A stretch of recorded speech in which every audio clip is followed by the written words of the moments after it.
Om Shruti Smriti Purananam Alayam Karunalayam Namami Bhagavatpadam Shankaram Lokashankaram Shankaram Shankaracharyam Keshavam Padarayanam Sutra Bhashya Kritau Vande Bhagavantau Punah Punaha Ishvaro Gururatmeti Murti Bheda Vibhagine Vyomavat Vyapta Dehaya Dakshina Murtaye Namaha Sada Shiva Samarambham Shankaracharya Madhyamam Asmadacharya Paryantam Vande Guru Paramparam. Om Sahana Vavatu Sahanau Bhunaktu Sahaviryam Karavavahai Tejasvi Navadhitamastu Ma Vidvishavahai. Om Shanti Shanti Shanti.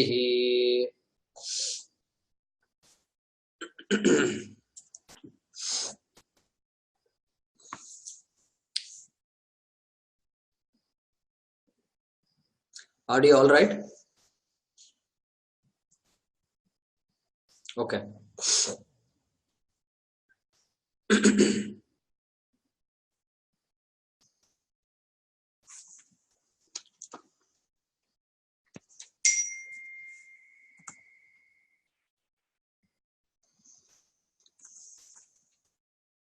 Okay.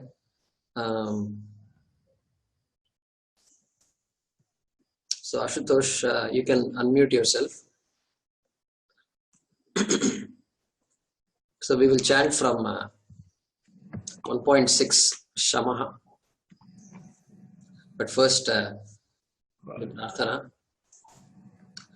Vasudevendra Yogindram Vasudeve Yogindram Natva Jnana Pradam Gurum Natva Jnana Pradam Guru Mumukshunam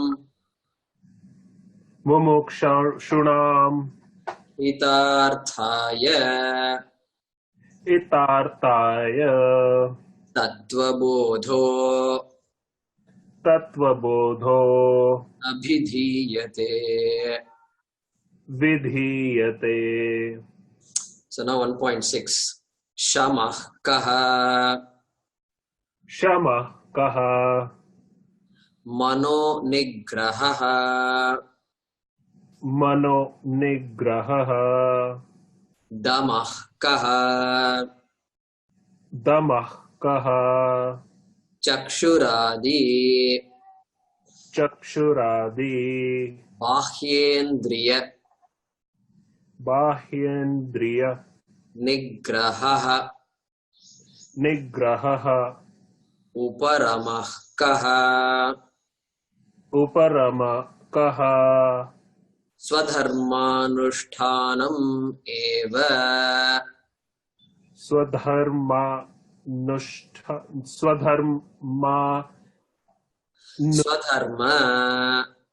Swadharma Anushtanameva Anushtanameva Titiksha Ka Titiksha Ka Shitoshna Shitoshna Sukha Dukkhadi Sukha Dukhadi Sahishnutvam Sahishnutvam Shraddha Kidrishi Shraddha Kidrishi Guru Vedanta Guru Vedanta Vakyeshu Vakyeshu Vishwasaha Vishwasaha Shraddha Shraddha Samadhanam kim? Samadhanam kim? Chittaikagrata. Chittaikagrata. Mumukshutvam kim? Mumukshutvam kim?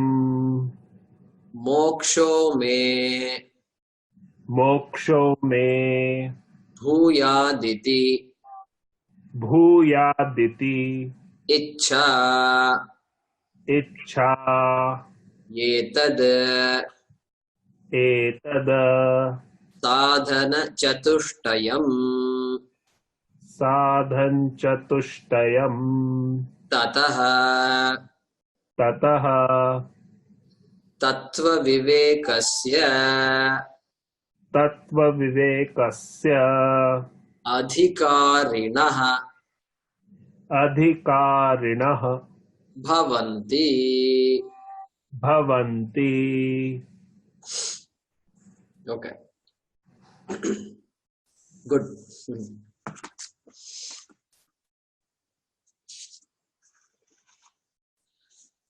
So we are looking at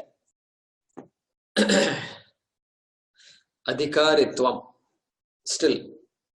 So the author is explaining what kind of student, what kind of person is ready to pursue this text, Tattvabodha. So we saw first one was Viveka, discriminative inquiry. Then second was Vairagya, which is dispassion. Then the third one was a group of 6 qualities called Shamadhi Shatka Sampattihi. So in that we started with Shama. Shama means a mastery over our own mind, a state of mind where we have taken care of our emotions, emotional issues, and thereby have a mind which can be ready to do what is to be done. Then the second one was Damaha among those 6. And Damaha means a mastery over our sense organs and organs of perception. Third one, Uparamaha, observance of one's duties, Uparamaha. And also withdrawal from things that are not needed, not essential. So that is Uparamaha. Titiksha. Titiksha is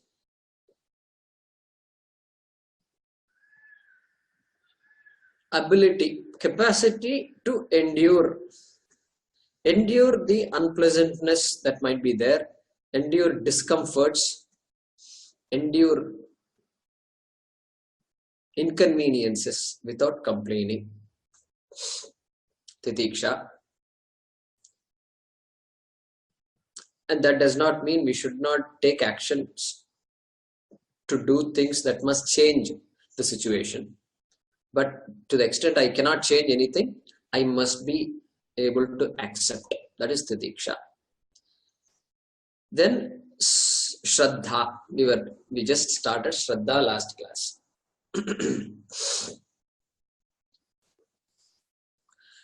Shraddha, loosely translated, is trust or faith. They will say, in many textbooks, they will say trust or faith.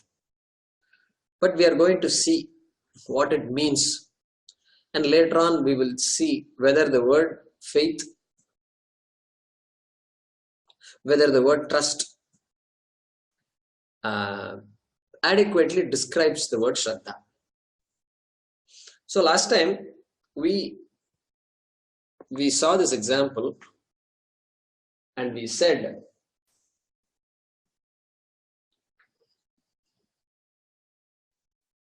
if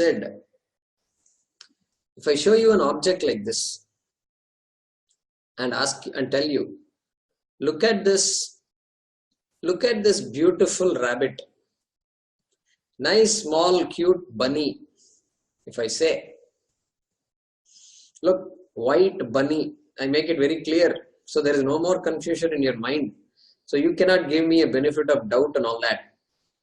If I say that cute little rabbit, look, if I say, you can't accept that statement because you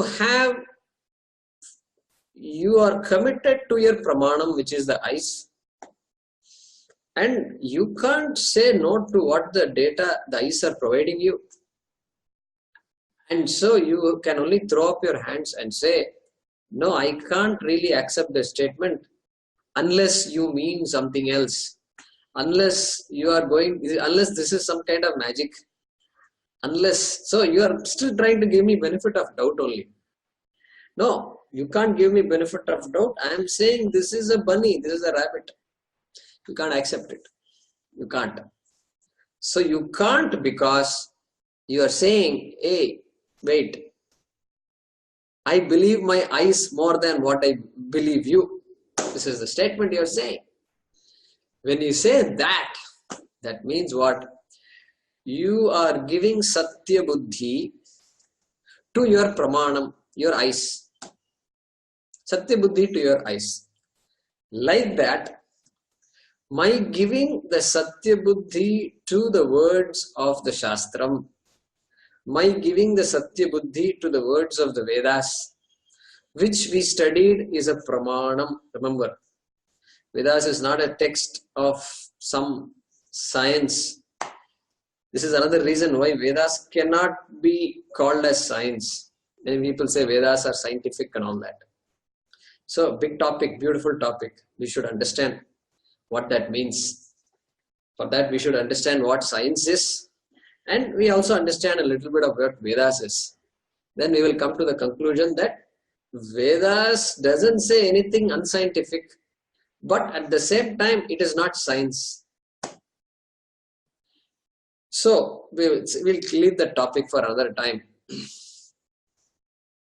So, that trust that I give to my eyes, that same trust I give to the Vedas, that is called Shraddha. That is called Shraddha. So it's hard to use the word trust also for this. So for now we can say trust, because there is not a good word in English for Shraddha. We will see that shortly. So what Vedanta is trying to say is that it's a statement that is equating two different entities. On the one side, there is Jiva. I, me, the Jiva, that is limited in any way. I may have accomplished a lot, but that accomplishment is still very limited. The power of creating I have, all powers I have, the power to speak, the power to do things with my hands, everything is there, but that power is so small. I am so inadequate. I am more inadequate than I am adequate. I am a mortal. On top of that, I can say so many things, but my time is, that clock is ticking. The clock is ticking, and one day I will be gone. So this is this is me, the Jiva. Other side, there is Ishvara. The Shastra makes it very clear. Ishvara, no doubt. Ishvara is Sarva Shaktiman. I am Alpa Shaktiman. Ishvara is Sarva Shaktiman. Ishvara is Sarva Vyapi. I am Alpa Vyapi. In fact, I can't even use the word Vyapi for me. If I am in this room, I am not in that room. If I am in my home, I am not in your home. So it is very obvious. We know it very well. If I am inside the home, I am not outside the home. So I am an Alpa Vyapi.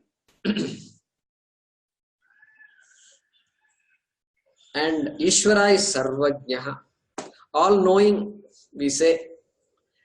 All knowledge is Ishvara. Here I am with this little buddhi, this alpa buddhi. I am smarting. I walk around with a big, my head is up like this. This little alpa buddhi is enough for me to raise my head like this. And I say, I am the expert. Okay, you are an expert in a few things, but still I am an alpajnaha. Ishvara is sarvajnaha. So such a vast difference is there between these two. Can you even compare these two?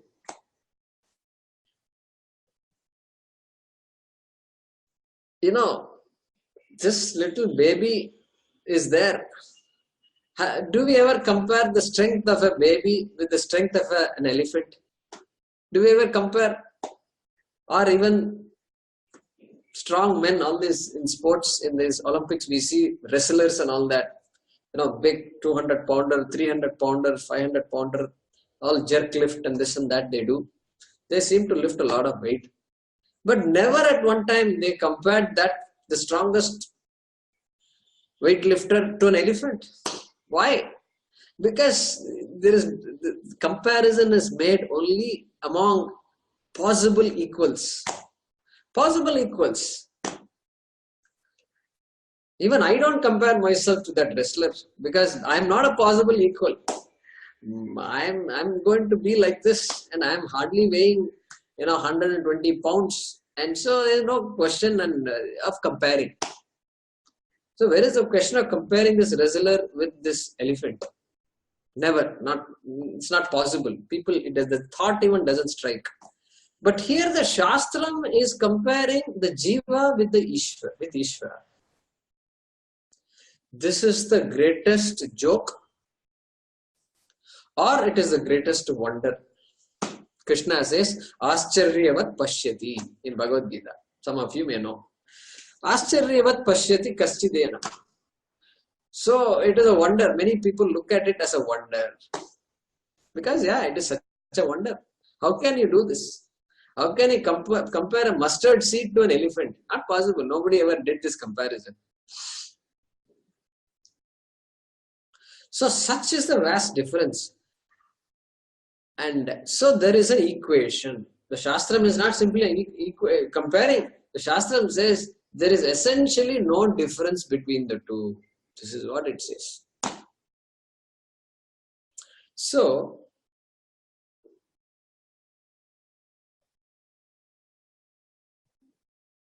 Aham Brahmasmi, when the Shastram says, this Aham, this Jiva, is Brahma.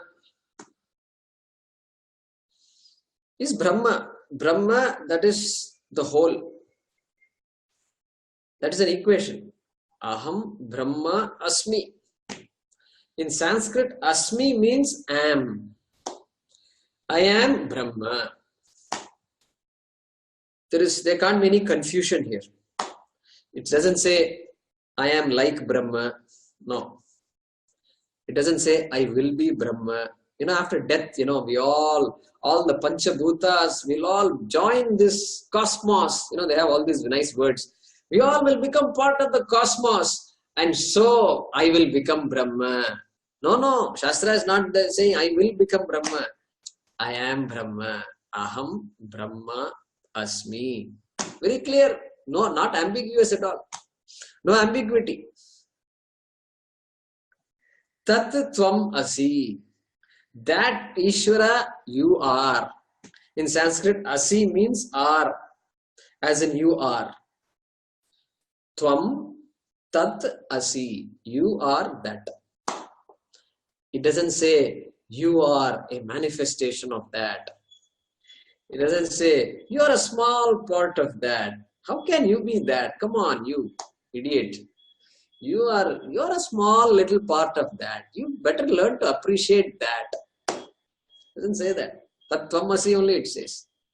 Such unambiguous statements are there.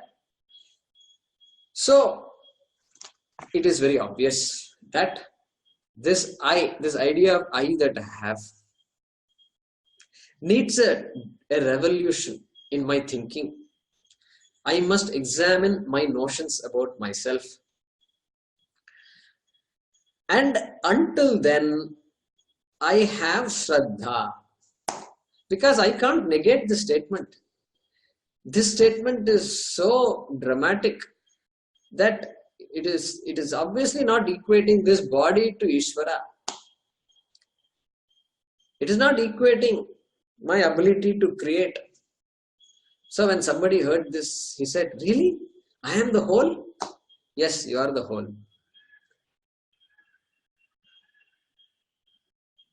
I created everything? No, I created everything. That I don't know about. That I don't know. Definitely all these environmental problems, yeah, that you only created, no doubt. All this hole in the ozone, they say, temperature rising every 1.5 degrees by the next 15 years, they say. Sea levels are going to rise by so many 1 foot, 1.5 foot or something like that. Yeah, those problems you created, that belongs to you. Yeah. So that much we can give it to you. So much credit you get. The rest we have to see. So therefore, I give the Satya Buddhi to the Vedas,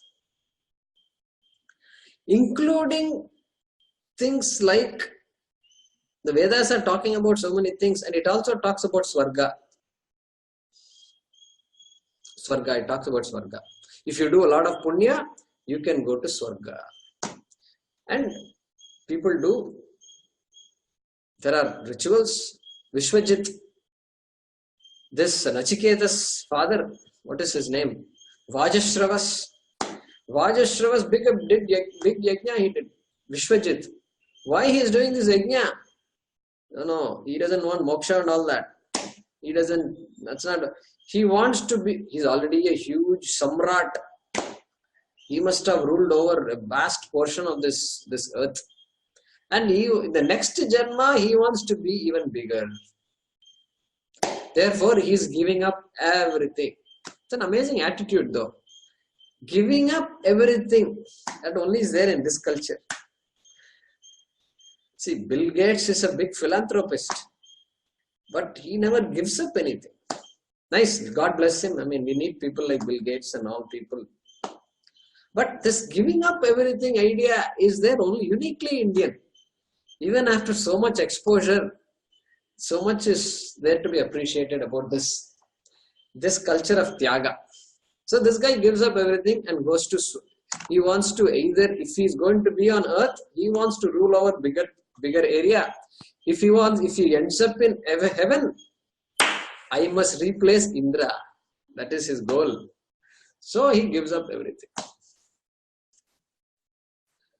So there also, Swarga Vedas talks about, I am not interested in Swarga, but I believe in Swarga, no doubt.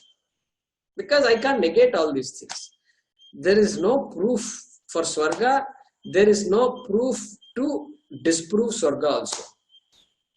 Therefore, I accept Shraddha. So Shraddha includes all these things. Even though I am not interested in those kinds of things. So therefore, Guru. Now, so this is Vedanta Vakyeshu Shraddha. But the author introduces Guru Vedanta Vakyeshu. Guru also is mentioned. So, that is because we need a person who understand or who has understood the Vedanta Vakyas, the statements of the Vedanta, and who can handle those statements. Because there are so many words which are new, like we are seeing in this text itself, simple text. And to unfold the meaning of these things, that person has to first find out what is the preparedness of the students. And based on that, that person has to teach. Secondly, that person has to, suppose a student is there and the student has a lot of students is interested, but lot of problems are there, personal problems are there, then the teacher must be able to handle those things also, because now it is a question of, this is not like going to a college and studying a course, computer science or medicine. You can't go to the teacher and tell about the problems in my marriage, my marital problems. I can't go and tell this professor, hey, you are paying so many dollars or so many rupees to sign up to this in this college, in this extra course, evening course, and he can't help you with all these problems. My son is behaving weird. I can't go and talk to him about that. But here it is very different. Here the topic is me. The topic is moksha. This topic is this entire me, my life. Therefore, this teacher is not simply talking about a particular subject called Vedanta, which also is true in a way. But at the same time, the teacher is committed to the student. So the student comes, means now the teacher is responsible for the student. And so the teacher must be able to handle, must be able to appreciate the student's life itself. Life background is there. That is why often we go to our Swamijis, not only to learn, but also discuss our own. So many things we have in our mind that are bothering us, and we go talk to them. So therefore the Guru is, it's hard to explain hard to find a word equivalent to the word Guru in English. Doesn't exist anywhere. So as we said earlier, our psychologist, our Swami, our Guru was our psychologist. So the Guru takes into account all these factors. And there is such a relationship between the student and the Guru. This relationship is so sacred. And that sanctity increases when I have Shraddha in that person. So that is why here the author mentions the word Guru here. And the Shastram doesn't talk much about psychology. Yes, there is psychology in the Bhagavad Gita. It's called Raga Dvesha psychology. It only talks about Raga and Dvesha. Amazing. Absolutely amazing. So, that is explained in detail in the Bhagavad Gita. It attributes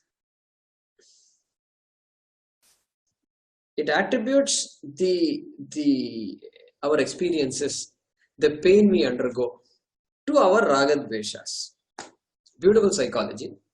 But there isn't much psychology per se, as in modern psychology. It doesn't talk about sibling rivalry. These days they come up with all these words, sibling rivalry. And my child is not paying attention in class. They will say he has ADMD. Attention deficit something, some syndrome.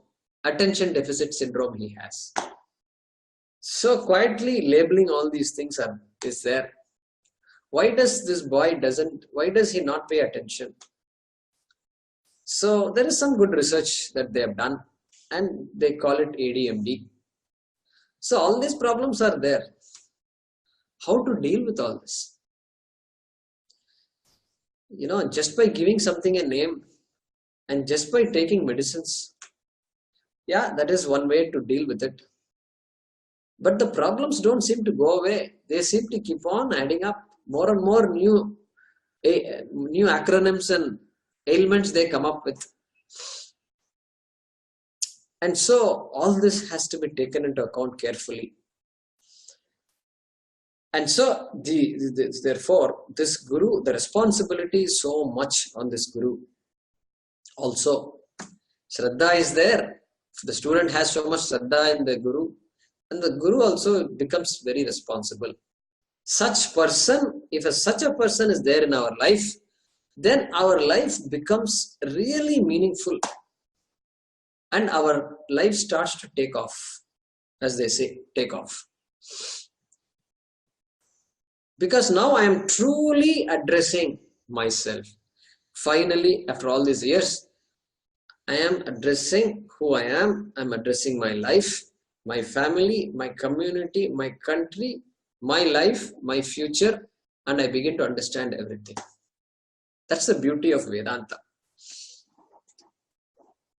So this person has to, when it comes to teaching of Vedanta, this person, Guru, has to understand the content of Vedanta. This person must understand the tradition. So how it is taught, what is to be studied, how to interpret all the Shastram, in what way it is to be taught. Everything is, this person knows the tradition, Sampradaya. Bhashikara, Shankaracharya says somewhere, Sampradaya with. The teacher must be a Sampradaya with. Very important. Thirdly, the person must know how to communicate. Communication is such an important thing. In companies, they talk a lot about communication. Because, they realized, I suppose, that simply having a smart fellow on a seat and giving him a salary or her a salary doesn't help. They must get all these courses, and one of the courses is learning to communicate. So I used to wonder long ago, when I joined these companies, I used to wonder what communicate they're talking about. Yeah, I can understand what they're saying, and I know English, and I can speak English. So what is the problem? And it took me a while to realize this communication is a huge topic, and all the aspects involved in communication, and how much understanding is involved, how much maturity is involved. So that ability to communicate is so critical in this, so critical, because I think you have understood now, because it is not an objective science. It is not science about the body or about a bacteria. It's not science about some planetary systems which can all be objectified. This is the self which cannot be objectified. And so the mind can assume a lot of things, because the mind is trying to grasp something or the other. And so the communication is critical. What is said is more as important as what is not said. So these three attributes are important, and such a person can be called a Guru. And so I have Shraddha in that person. Krishna says in the Bhagavad Gita, Shraddhavan labhate jnanam. I think those who are studying Bhagavad Gita can recall that. I think it comes in the fourth chapter. Shraddhavan labhate jnanam. So a very bold statement.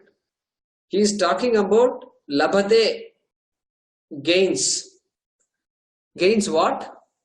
Gains jnanam. Gains this knowledge that Krishna is talking about. And who gains knowledge? He says Shraddhavan.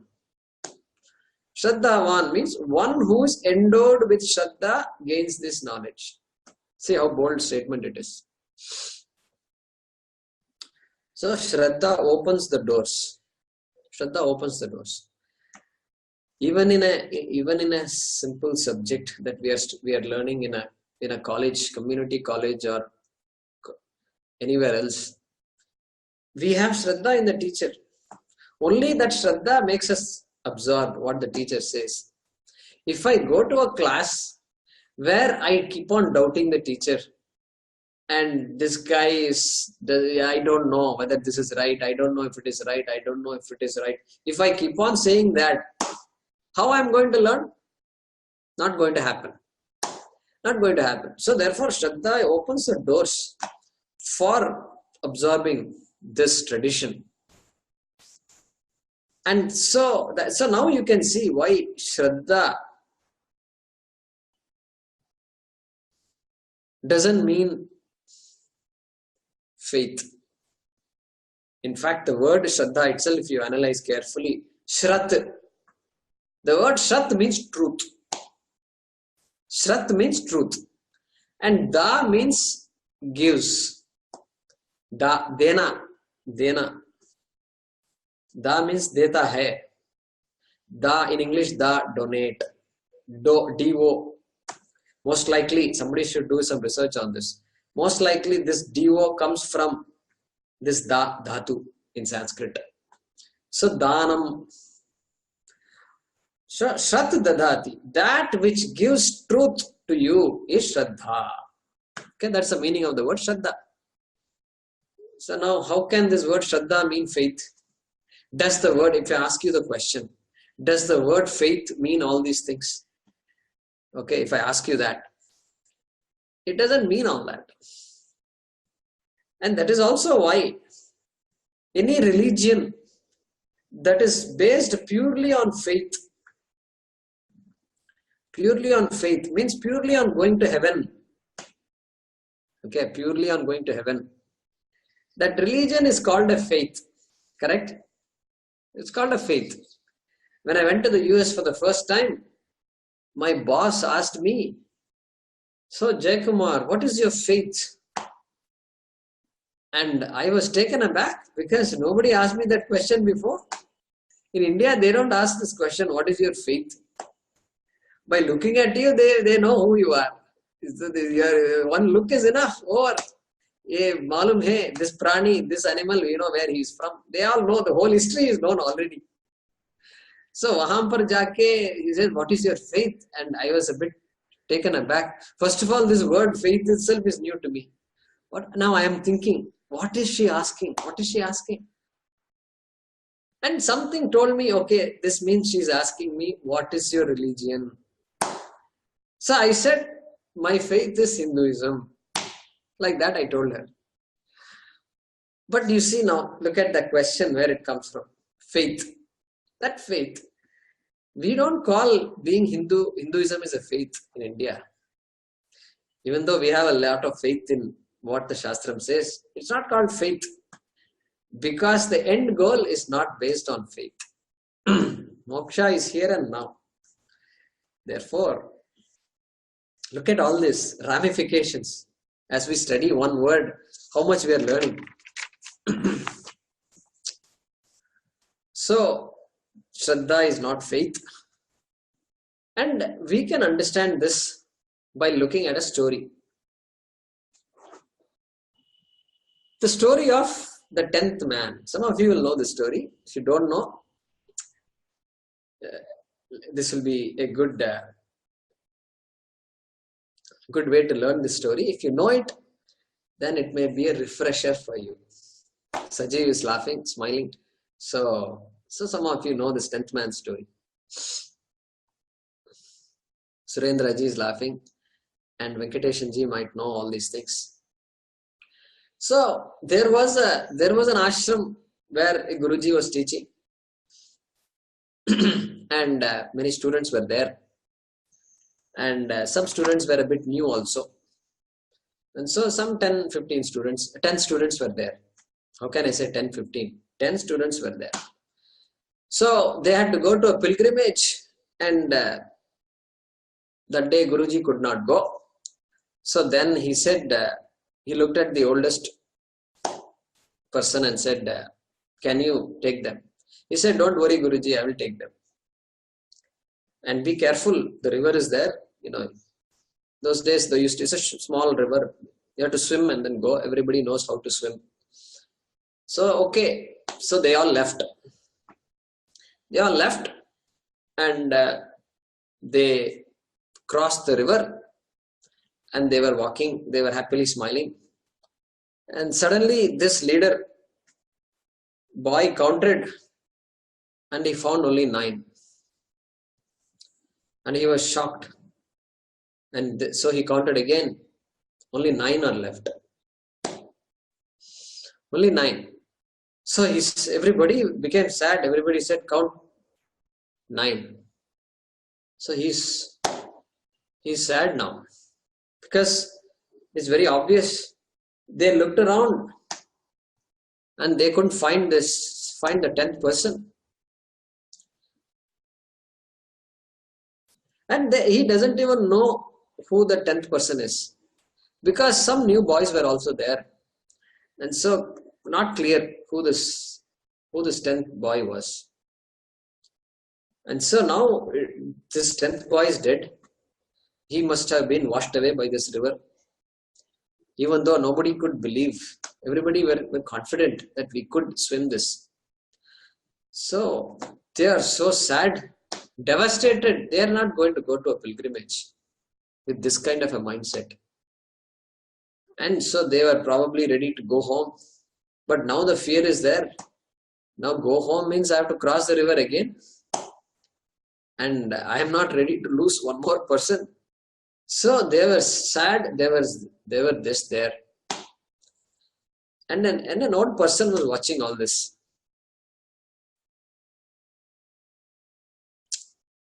Watching all this, and he asked them what happened. He says, we lost one person when we swam the river. So what he asked, how many were you? We were 10. Now how many are you? We are 9. So this person understood the problem, understood what the problem is. And he said,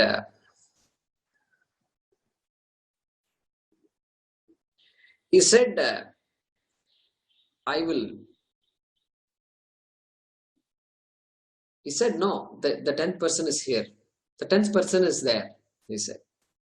And he says, what? 10th person is there? Yeah, the 10th person is there. So suddenly there is, this person is very interested. But 10th person is there means what? 10th person is there in heaven? Is that what you're going to tell me? Yeah, the 10th person is there. He is in heaven. Swarge Asti, he is enjoying life in Vaikunta. Already enjoying life. Just 1 hour back, he left this body. And now you are going to tell me he is enjoying life in heaven? Is that what you are going to tell me? So that's not convincing. I need to know more. Where is he? Where is this 10th person? Right here. 10th person is right here. Here he is there? Yes, he is right here.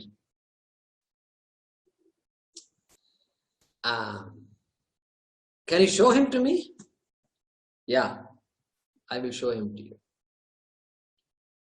So now the boys are all, their attitude is very different. They were all so sad, forlorn and depressed and confused and don't know. They have not seen death many of them have not seen death in their families and communities, and they don't know what to do. And now they're not sad. They are now expecting something. They're all, we can't say happy, but at least that sadness that was there is not there now. So look at that. Even though the 10th person is not there, they are already somewhat happy, somewhat relieved, because previously there was an irretrievable problem. Dead person cannot be retrieved. So irretrievable problem. But now the situation has turned completely. Now the possibility is there. They have discovered a possibility that the 10th person will be there. So that discovery itself has removed a lot of that sadness. Okay. So now he says, I will show you the 10th person. And so now these boys, look at this attitude. Attitude has changed now. These boys are willing to listen to this man. Satya Buddhi. These boys have a Satya Buddhi in the words of this person. Correct? Look at Satya Buddhi. They have words. So they are ready to listen. They are ready. And he says, okay, now stand in a line. Stand in a line. And they are ready to stand in a line. Stand like this in front of me. And is this obedience? No, it's not obedience.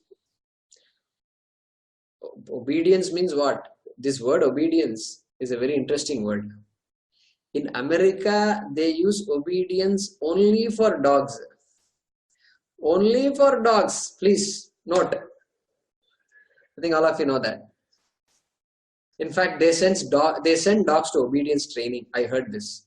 When I heard this, I was wondering what is going on. So they want their dogs to be even more obedient at home, I suppose. So they then send dogs to obedience training. In India, it's a little different. Thanks to the British. Thanks to the British, we sign our letters, yours obediently. This attitude, usko chodna hai. We have to give up this attitude sometime. So they have made us so obedient. Look at this, how sad this colonization has made us. So here, these boys, they are not obedient.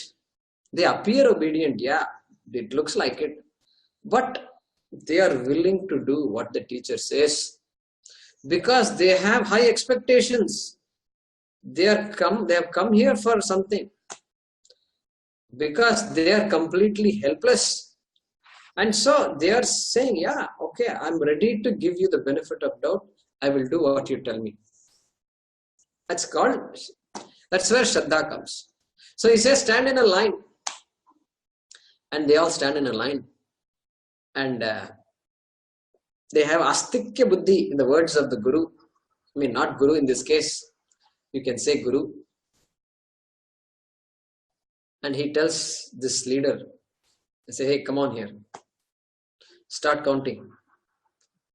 1, 2, 3, 4, 5.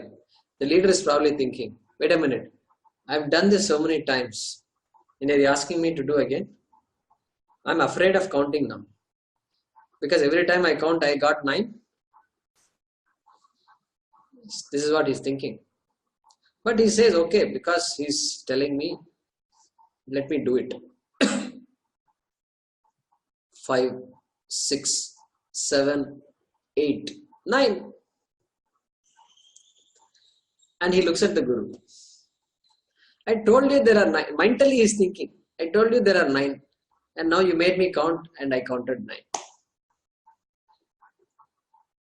And so now this person says, hey, you are the 10th person. You are the 10th man. And this boy says, what can he say? There are no words. There are no words. He can't say anything now. Because the problem is solved completely. At best, he can think that what a fool I have been. I did not count myself. This is what he can think. And what can be his attitude towards this person who taught him this? He can be humbled. And he can at best say thanks.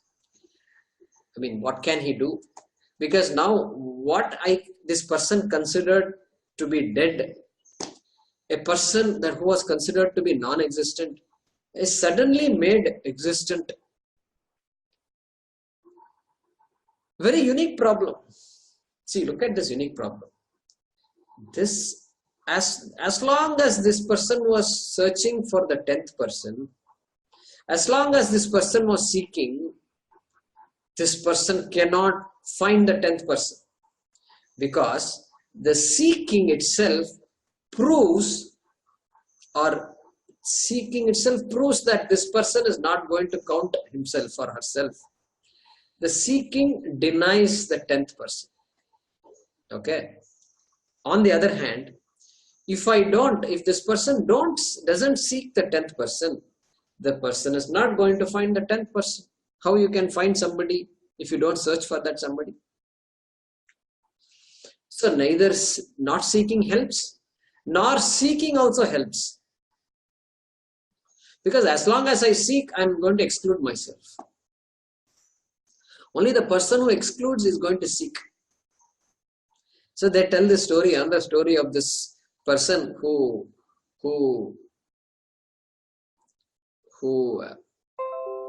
the two people were traveling in a train in this compartment, and there were two people, and one person had to go somewhere, but he wanted to hide his wallet, and so the other person went out and came back. During that time, this person kept his wallet under the other person's pillow, and then he went to the restroom, whatever, came back. Meantime, this other person was searching for his wallet. He searched everywhere.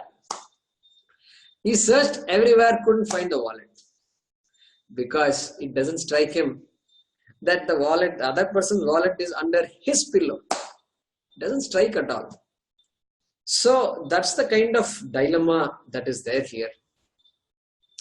And so when that is a problem, one has to deliver oneself to a person who knows.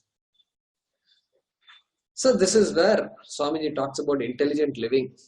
In any situation where we can't help ourselves, but we know we need help, we ask for help. And here also, same thing. The student asks for help in a way, and here help comes in the form of teaching. Because the seeker is the sought. The seeker is the sought. That is the unique problem in Vedanta. At least the 10th man, something can occur. Somebody can say, hey, did you count yourself? You are 10. And somebody else can say that. That possibility is there. Somebody else can count and say, no, we are 10. That problem will be over. Because the body is objectifiable, countable, visible, perceivable. But here, the knower is hidden in what I am supposed to know. And so there is no possibility of objectifying this known. And yet it must be known. Shastram says, Nahi jnanena sadrisham. There is nothing more sacred than knowledge, the Shastram says. So therefore, this is a very unique situation. And so I surrender to the Pramanam. I surrender to the Vedanta Vakya. And I surrender to the words of the teacher. I am blessed to have somebody who can unlock, who can use the words of the Vedas and thereby unfold the message that is there in these sentences. In the Shastram, Vedanta Vakyeshu. And so here the unique things are, from this example, few things we can understand. The 10th man is not produced. Okay. The 10th man is not produced. The 10th man already is. Therefore, moksha is not produced. Because moksha already is. There is no expectation that this 10th man is going to come sometime later. You all please do. You please take a deep breath, he didn't say. You please close your eyes. You please do this particular kriya I am going to teach you. No yoga. Please do Shirshasana. We all need to do Shirshasana. Our rishis did Shirshasana. This is how they kept their blood pure. Please do it. No such thing was there. The 10th man is here and I will make you see him. That's it. That is the message. So there is no investment of emotions here. So we saw this. Siddha Vishaya. 10th man is Siddha Vishaya. Same thing here. Atma is a Siddha Vishaya. So it's going to, that message has to be there now, here and now. It must be real to me here and now. And so I am not separated from what I am seeking by time. Later on, something will happen. After death, something will happen. All these things are not there. Very important to note all this. Because too many people peddling a lot of things here. They are promising a lot of things. No promise is held here. Promise, if at all you can say promise, it is only unfolding. Unfolding the message of the Vedanta. That's all. But no promise. Let's go to this particular place and there you will find yourself. Once you sit under this tree, then something will happen. And there you will see a flash of white light. So such promises are not held. The Shastra makes no such promises. Some people are making promises, but Shastra doesn't make any promise. So very important to understand from this 10th man story, we get these messages. And so we need and so this author here talks about Shraddha. Guru Vedanta Vakyeshu Vishwasaha. Trust, if at all, is so difficult now to translate. And in the US, when Swamiji teaches, he will say, yeah, the way to translate Shraddha is Shraddha. Shraddha. That's all. That's the translation to the word Shraddha. There's no other translation available. And so that is the truth here. So it's about 2 minutes past 7 here. And we have completed this topic of Shraddha. So next week we will start with Samadhanam. And we'll conclude that also.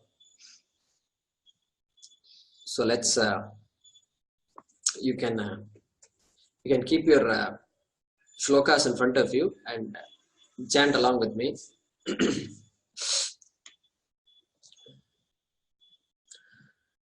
Om Swasti Prajabhyah Paripalayantam Nyayena Margena Mahim Mahishaha Go Brahmanebhyah Shubhamastu Nityam Lokas Samasta Sukhino Bhavantu Kale Varshatu Parjanyaha Prithvi Sasya Shalini Deshoyam Kshobarahitaha Brahmana Santu Nirbhayaha Om Sarve Bhavantu Sukhinaha Sarve Santu Niramayaha Sarve Bhadrani Pashyantu Ma Kaschit Dukkha Bhag Bhavet Asato Ma Satgamaya Tamaso Ma Jyotirgamaya